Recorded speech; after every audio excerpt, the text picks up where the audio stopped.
Imagine stepping into a dialogue that began, what, 1,600 years ago. Mm, Yet it feels like it's speaking directly to your most profound inner struggles right now. exactly. We're talking about those universal things, right? Temptation, guilt, that sort of relentless search for purpose, and just that deep longing for real peace. Mm-hmm. So today, we're doing a deep dive into Augustine's Confessions.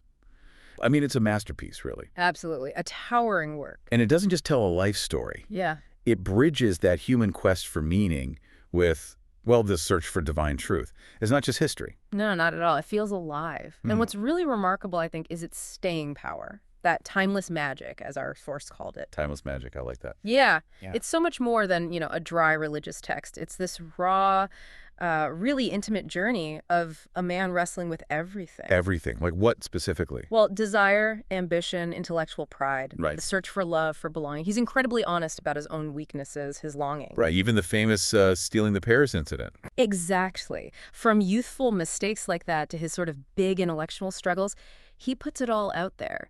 And that honesty makes him and the human heart feel relatable even now. He doesn't just list sins then.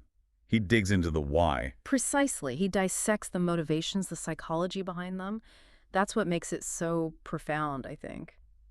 And that rawness you mentioned, it really comes through in the style, too. Our sources talk about the beauty of his writing, calling it a living prayer, Yes, not just philosophy on a page. He's talking to God throughout the book, isn't he?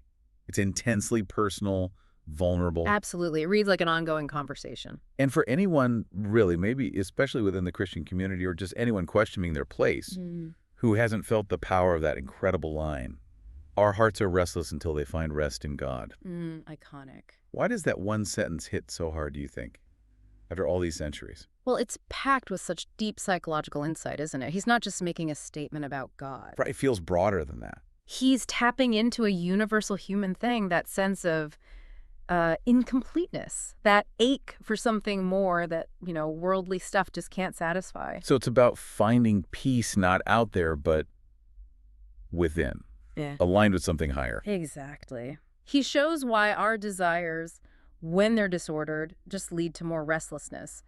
The Confessions really acts like a mirror. A mirror. How so?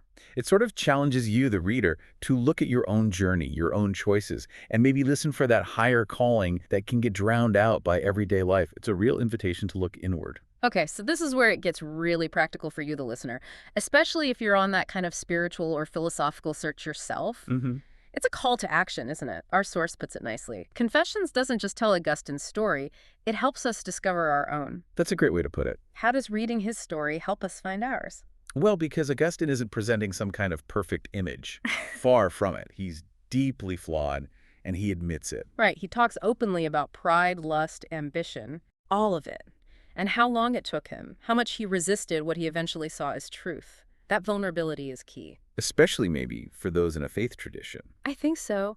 It shows that seeking truth isn't neat, it's often messy, it takes time, and crucially, that real transformation is possible, no matter how broken you feel your past is. So it's not about despairing over flaws, but seeing them as part of the journey towards peace, which leads to a big question for all of us, really. How does facing our own stuff, honestly, like Augustine did, actually open the door to peace, instead of just making us feel worse? that's a powerful question. So as we wrap up this deep dive, it really feels like Augustine's reflections, even after 1,600 years, they're just as relevant. Acutely relevant. Human struggle, the search for meaning, divine truth, these things don't age. It's not just an old book. It's genuinely a path to self-discovery, maybe even transformation. Definitely. And this whole exploration reminds us, doesn't it, that this quest for purpose, for real peace, it isn't just some dusty old philosophical idea. No, it's current. It's personal. It's a timeless invitation, really, to look into our own hearts, understand what we truly desire, and actually believe that profound change is possible, that kind of change that can reshape everything. Until next time, keep courageously exploring those deep, transformative questions within yourself.